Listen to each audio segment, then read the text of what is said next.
நான் சொல்ற விஷயம் சிந்திக்கவும் வைக்கும். கொஞ்சம் காமெடியும் இருக்கும். பாருங்க கேளுங்க. ஒருத்தர் சூரத்ல ஒரு வீடு கட்டுறாரு. அவருக்கு கிரவுண்ட் ஃப்ளோர் மட்டும் அர்பன் டெவலப்மென்ட் ஆஃப் அத்தாரிட்டி கட்ட பர்மிஷன் குடுக்குறாங்க. அதுக்கு மேல ஒரு கோயில் கட்டுறாரு.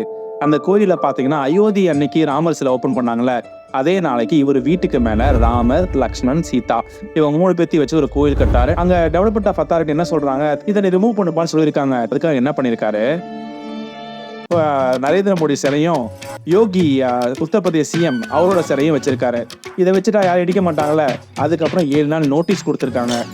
இது என்ன சொல்ல வரேன் அப்படின்னு பாத்தீங்கன்னா, இது ஒரு தற்காப்பு கலையோ, ஒரு சாமி சிலை வச்சா கூட எடுத்துருவாங்க. ஆனா நரேந்திர மோடி சிலை, யோகி சிலை இது மாதிரிலாம் வச்சா எடுக்க மாட்டாங்களோ. ஆனா இந்த மாதிரிலாம் நம்ம வளர்த்த விடப்படாது. என்ன பண்ணணும், அந்த கோயிலை அப்படியே எடுத்துட்டு போய் வேற இடத்துக்கு கொண்டு போய் கவர்மெண்ட்ல வச்சுட்டு இதே விட்டோன்னு வச்சுக்கோங்களேன்.